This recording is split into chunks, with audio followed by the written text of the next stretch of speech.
of liquid, so-called vegetable oils increased, and then they invented the thing called Crisco. As hydrogenated fats and trans fats and vegetable oils increased, the level of diabetes and heart disease and obesity also increased. The Culinary Libertarian Podcast, episode 31. Welcome to the Culinary Libertarian Podcast, where the philosophy is free, but the food is on you.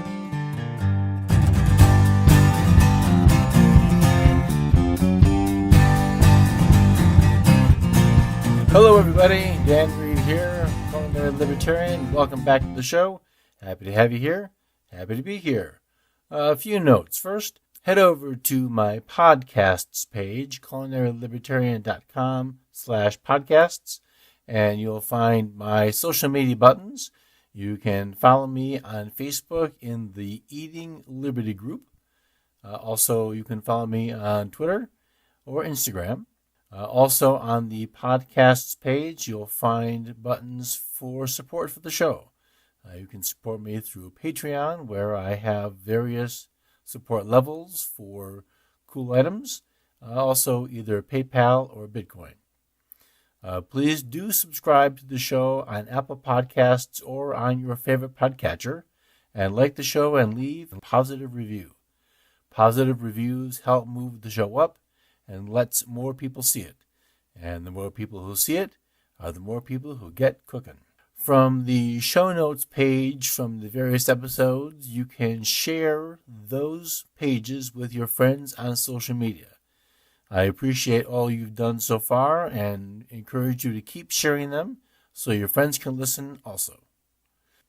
You might remember the movie The Princess Bride, when Inigo reminds himself of Vizzini's words, "When things go bad, go back to the beginning."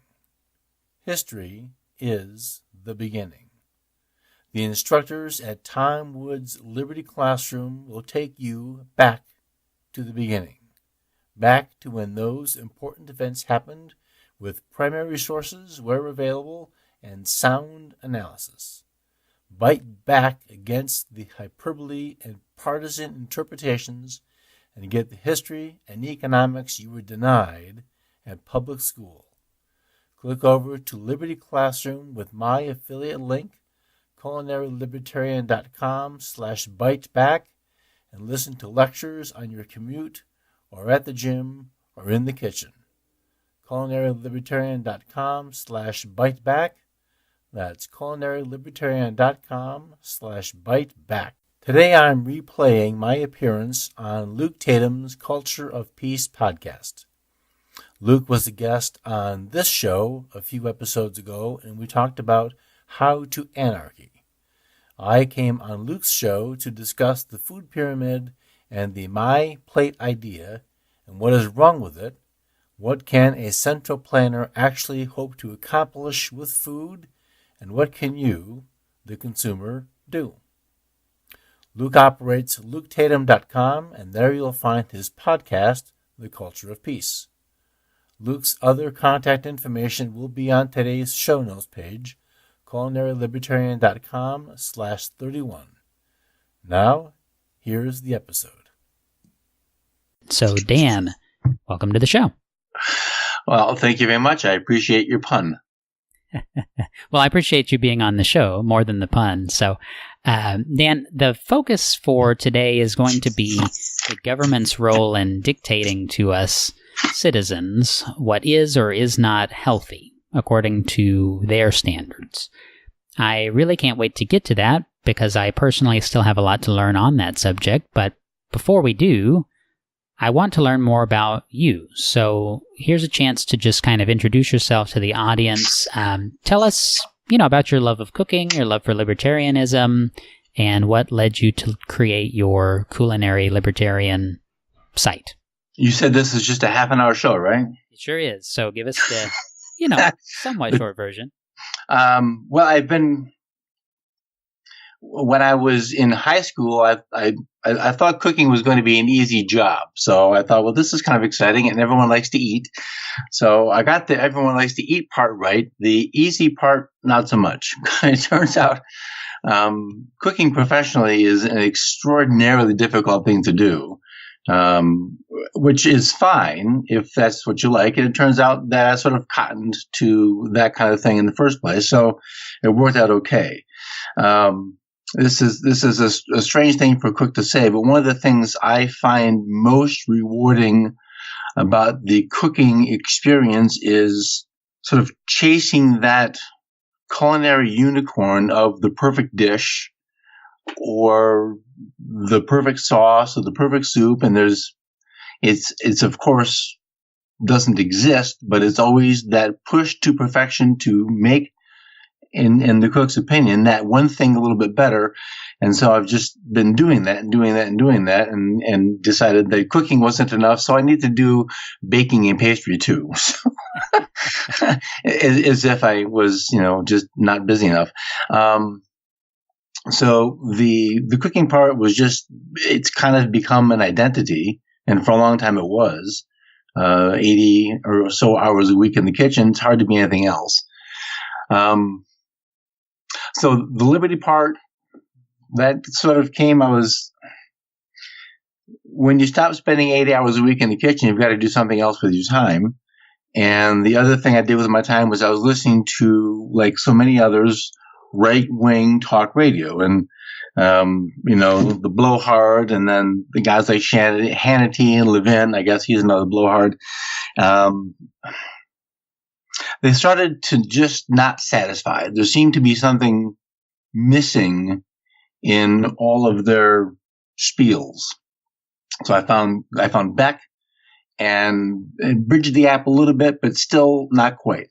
And I've truly tried to figure out what was the moment that I found Tom Woods, and I cannot find it. I have no idea what the thing was that led me there, but I found his show, started listening, and went from the very beginning with the 10th Amendment guy, I forgot his name, Mike, and then Jethro Tull and blah blah blah, and it made more sense. So I just kind of got into that and realized that nobody knows better for me than I do about what's good for me and what my choices really should be. And I should have the chance to decide whether or not I want that thing, and I don't need the government deciding for me. Well, there you go. That's a perfect explanation for it. And, I came from, I guess, the left. I didn't really consider myself too much on the left, although I was involved with the Democratic Party in my little hometown where I grew up. But it's interesting how, Tom Woods has been like the path for a lot of people. First it was Ron Paul for me, but then Tom Woods, of course, I don't know how you avoid that guy at this point. If you start looking into the Mises Institute or libertarianism in general, he's going to come up. And then there you go. You're pretty much down the rabbit hole at that point. So, cool. Well, thanks for sharing that story.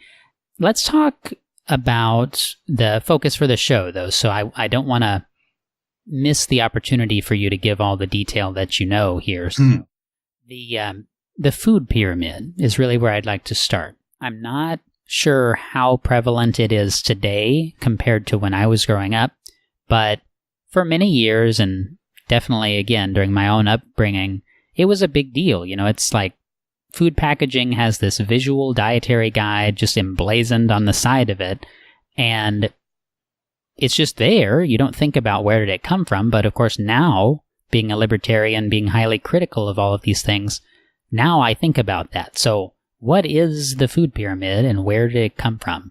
Well, the food pyramid that you and I remember was introduced in 1992. It has changed into the myplate.gov program.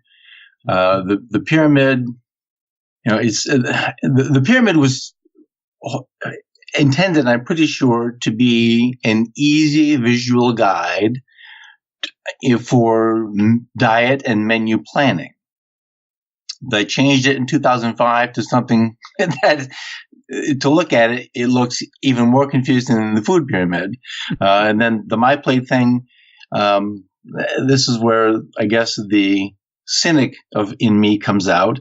It is a visual image of, say, like a cafeteria plate, which has those little sections.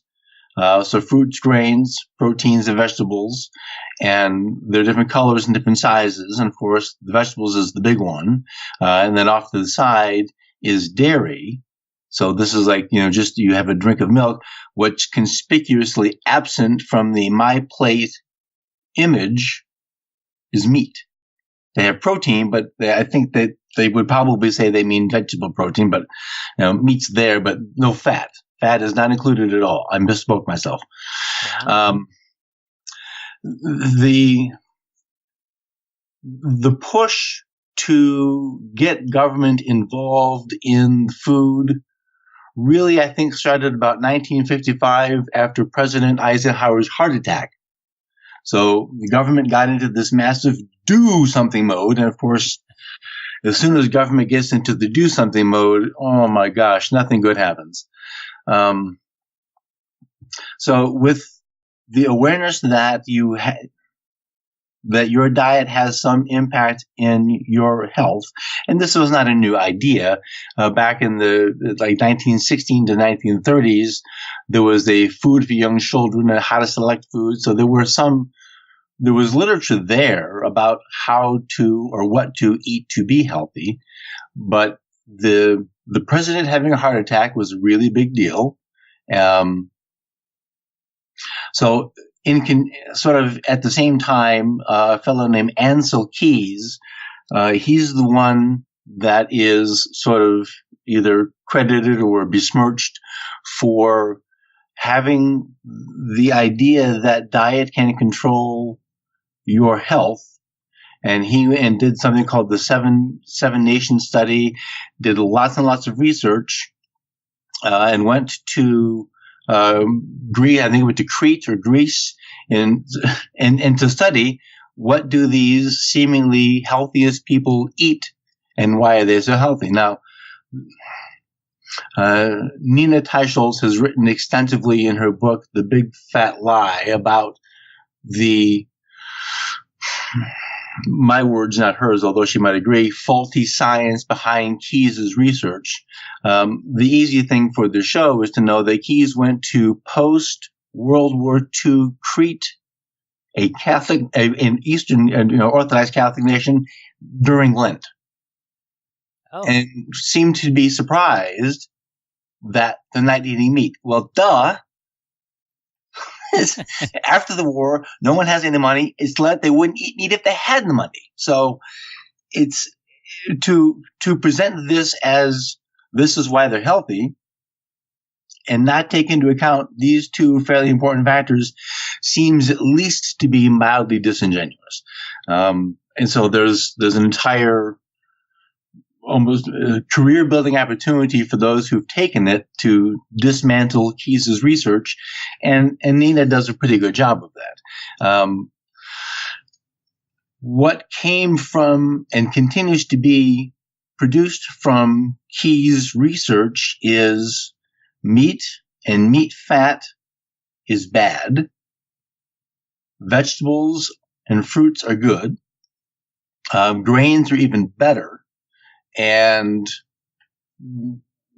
as technology came along and the push toward changing our diet went from meats to liquid fats, let's clarify, liquid at room temperature fats, things like, canola oil is fairly new, but peanut oil and corn oil and soybean oil, those things were presented as the panacea for health. And we've now figured out that that's not even close to true. Those liquid at room temperature so-called vegetable oils aren't very healthy after all. Olive oil is better because olives are a fruit. Avocado oil is better because avocados are fruit. I don't know very much about this phrase. High oleic kinds of canola oil are available, which are a little bit better. But there's the thing itself, the canola oil or the soybean oil or even the corn oil presents a bit of a problem. Well, to me anyway, in the process of getting the oil out of the canola seeds. They use a chemical called hexane, and people can look it up and find out what it is because it's too long to go into. But there comes a point when the fix, liquid, room temperature vegetable oil, is worse than the disease, when actually the disease isn't a problem at all. So what we've discovered, not we, because I'm not the scientist, what scientists have discovered in doing this research is the saturated fats don't make you fat. It's all the other stuff, which if you look at the bottom of the pyramid, or now on my plate, so the bottom of the pyramid that you and I had as kids, the base of the pyramid is all grain. Right. Well, so there's lots of things that are correlation. And of course, correlation is not causation, but when you get enough connections, one has to at least look with some level of objective criticalness to say maybe this is wrong. So the correlation is as the introduction of liquid so-called vegetable oils increased. And then they invented the thing called Crisco as hydrogenated fats and trans fats and vegetable oils increased. The level of diabetes and heart disease and obesity also increased. Again, not causation, but strong correlation. And then we get into eating more and more and more grains. And then they're processed in some sort of weird way. And sometimes I think the processed stuff in the package, you're probably better off eating the plastic than the stuff inside because it's been so far removed from what the thing was as to bear no resemblance to anything found in nature. So making these highly processed foods the base for our diet has, I think, been a really, really bad idea. And still we're steered in that direction. So let me ask you this then. For example, the food pyramid, yes, it's everywhere, or it was everywhere as we were growing up. And yes, you can look at that and say, well, the government has my best, it wants the best for me. And so obviously I should take their advice and I should eat lots of grains. But you could also not do that. You could just pioneer off in your own direction, do your own thing, eat whatever you want, and you might do better. But is there certain things that are, let's say, dictated by government nutrition standards, like our school lunches or something like that? Is that directly controlled or determined by these nutritional guidelines? Like, what's the extent of the problem, I guess, is my real question. It's pervasive. Schools, hospitals, nursing homes, the military, all of these things are being all of the menu choices. So when I send my kid to school, my kids go to public school, and here in Oregon and probably everywhere, I don't remember these things happening in Florida or in New Jersey. Maybe they do now, I don't know. So my kid can go to school and get breakfast provided by, well, the school provides it, but somebody else paid for it. Generally, it's good. It's just a big plate of sugar. So it's an apple. So before we start maligning sugar too much, one of the basic, so it's just too many thoughts at once. If we throw away the food pyramid and throw away just the whole idea of some central planner having the right idea for 300 million people, which of course is just ludicrous on its face, and say, what would be the best things for me to eat? The best things for anybody to eat in general would be the food as close to how it was originally produced. So an apple or a pear is going to be superior to applesauce or apple juice. The further down the line you get, the more processing that went into that food, the less food there is left to consume. So apple juice is just mainlining sugar. Applesauce isn't too far away from that. At least with eating the apple, you're getting something from the apple, something from the pear. The keto folks, they have a list of fruits that are preferred and fruits that are not preferred, but they have a very specific issue they're attending to, which is eliminating carbs. And that's fine. But most of us, I think, probably are just looking to how can we eat better without going through a lot of regimen. Yes. So get the food as close to the thing as possible. So when my kid goes to school and gets an orange or an apple or a pear, that part's fine. It's the so-called snack bar, which is, if you read the ingredient list, you can't pronounce or pick or grow most of those things. Right. And then you go and read it, and it's got 19 different kinds of sugar. Say, well, stop. Why? So, you get bread and an apple in this snack bar or somebody. It's the whole plate of sugar. It's just complete sugar, and sugar, it turns out, and this is sort of outside but still included in the food pyramid, sugar is really kind of the big bad guy.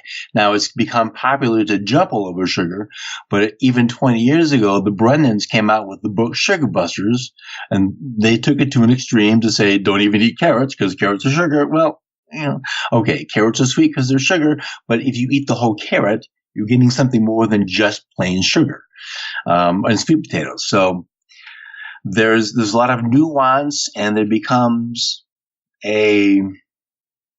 I think truly there is a religiosity toward nutrition, and the government certainly has their side of it. Then the vegan folks have their side, the vegetarians have their side. Everybody has a real strong opinion about it, and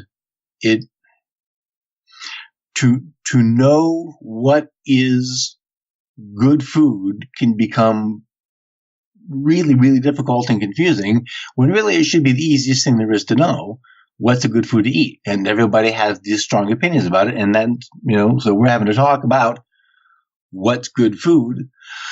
Well, we have this pyramid, we have this My Plate design, which is, I think, giving us misinformation, and the preponderance of grains and sugars and stuff that are at my elementary school for my children, are in hospitals, are in nursing homes, to the military, and also used for influencing the opinions and information from doctors who aren't generally trained in nutrition. Now, that's kind of like, what the heck are you talking about?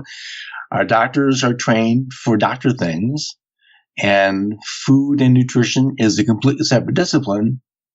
So I think for the most part, this is I hate glaring generalities, but I'm going to make one.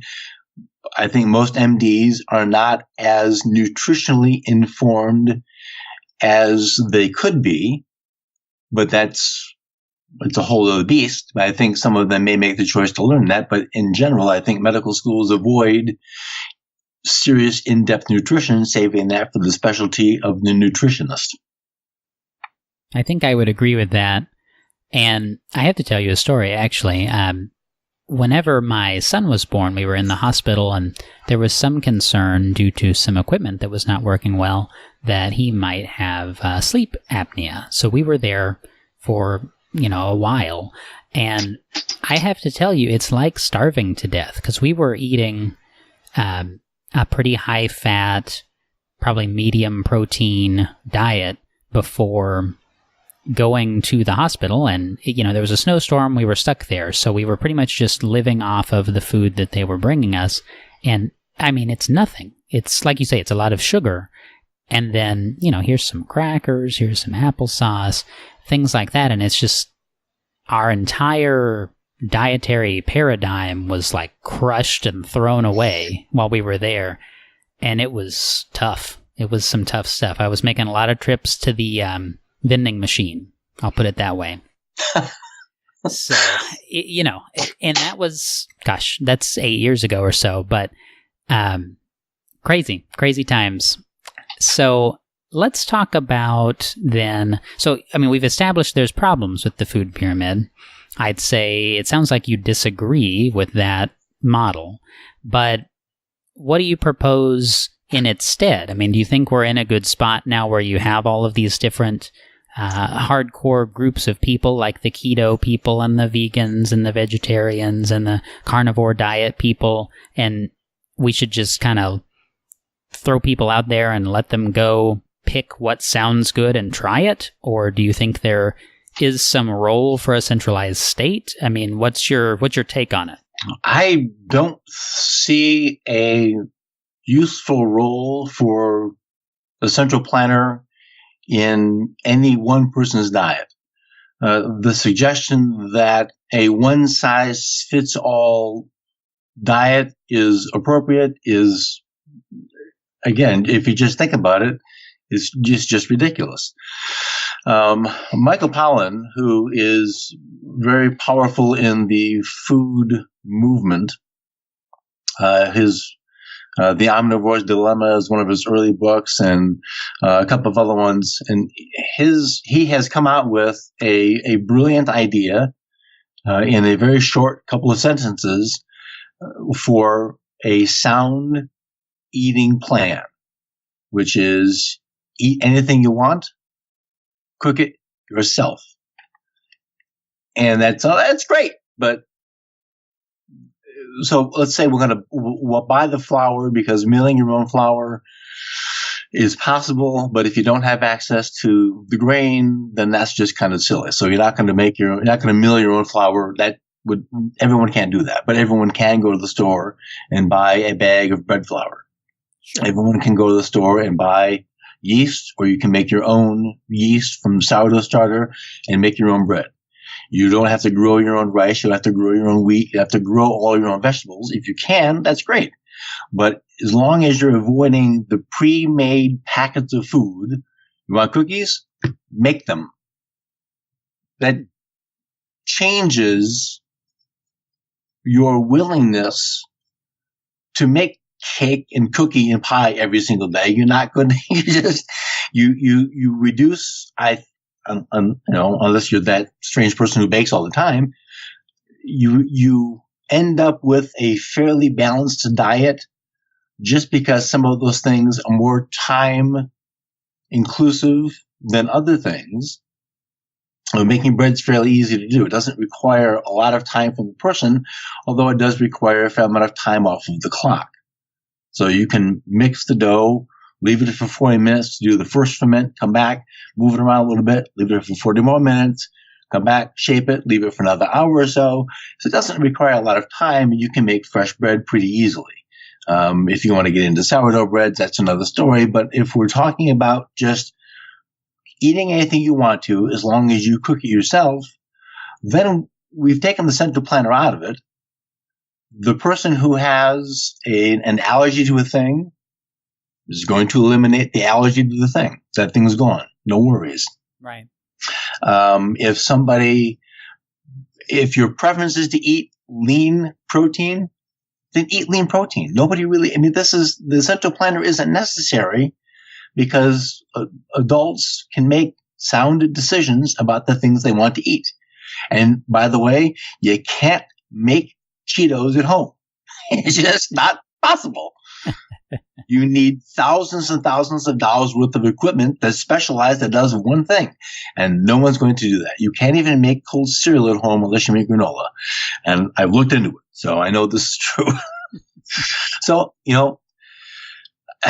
I think he's onto a really good idea. And I think that the good idea of eating what you want to by cooking it yourself can replace this top-down centrist plan of dictating for everybody what's right. And I also think that you should eliminate counting calories, because all calories aren't the same. Between fats and carbohydrates, you get a wide range, and I brought it up, and now I think it's 9 calories per gram for fats and 4 calories per gram for carbs or something like that, which is why you eat so many more carbs to feel full, and you're getting fewer calories per gram, but you're eating a lot more. Right. Okay. Whereas if you don't have the ability to grind your own hamburger, buy 80-20 hamburger, that 20% fat, some of it's going to come out when you grill or you cook the burger. That's what happens. But the rest of that fat's going to help fill you up, and it takes longer for your digestion to eliminate that burger or the cheeseburger, or, so you feel fuller longer. It is also true that whole grains will stay with you a little bit longer. I actually am a big fan of it's a popular Eastern European grain called kasha, which I think is fantastic. I've met nearly nobody who likes it as much as I do, but man, is it good. But anyway, just break away from the government tit of telling you how to eat and what to eat, and make your own food. Well, that's a good prescription there. I like that. And of course, I feel like I'm doing pretty well with my own personal health, and my family is, and we do a lot of that. Not every single meal, and I think it's important to have a cheat day here and there, and go out to eat, have a nice dinner somewhere or whatever. But if your baseline is healthy, then you can afford to do those things. You made a good point. And having a mindset that you can allow yourself a cheat day, and maybe people find the word cheat day too aversive, but the idea of giving yourself permission to not have to be completely rigorous to this eating thing, because if you are too hard on yourself, then you eliminate some of the fun things. So you can't have a piece of birthday cake for your kid's party, or can't have a bowl of ice cream. And by the way, ice cream, even though it has sugar, has got lots of fat, we've already figured out that fat's good fat. And besides, it's ice cream. I mean, come on. It's ice cream. So having a little latitude, and it's okay if you did make the ice cream, having some latitude to enjoy a meal, as opposed to this is just something I must do for health. Well, we're talking about the food for the physical health, and it's easy to overlook the emotional well-being. And if we're eating a pile of sawdusty food drenched in butter because this is what's healthy, well, if you aren't emotionally satisfied with the meal, then I would question its total healthfulness. I think that, yes, I think this is a point I think lots of people sort of make between, well, I don't want them lying, but the American diet versus the European diet. In general, the Europeans have said they live to eat and Americans eat to live.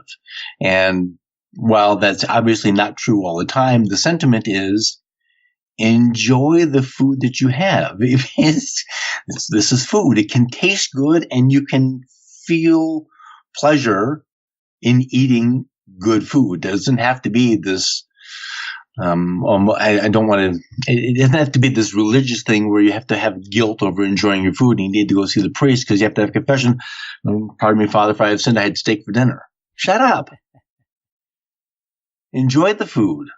Yeah, I agree with you. I agree with you wholeheartedly. Because I love to eat, man. I really do, and I hope that that is something that stays with me. I don't want to lose that ever.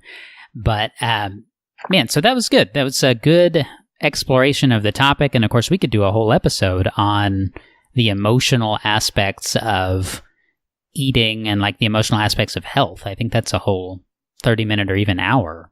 It probably is. Yeah. So I like it. I like your solution. And Dan, thanks so much for being on to talk about all this. Why don't you, of course, I plugged Culinary Libertarian at the beginning, but give us all the links, give us all the the ways to keep up with you, and we'll wrap it there.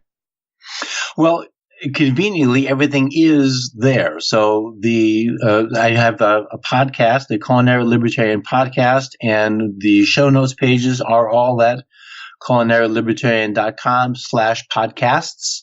And there you can find all of the buttons for my seemingly never-ending variety of social media locations. I think the one I use most is the Culinary Libertarian Facebook page, which is facebook.com Food and Rothbard, which is a kind of an inside tip of the hand. But the culinarylibertarian.com website, pretty much the place to find all of my stuff. Okay, perfect. So I will definitely link to that. I will link to the books that you mentioned as well.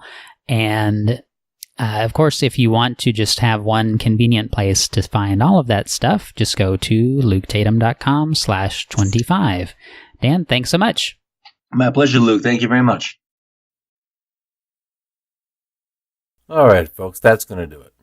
I'll put links on the show notes page for Nina's book as well as for Gary Taub's book, The Case Against Sugar, since sugar is the big bad guy.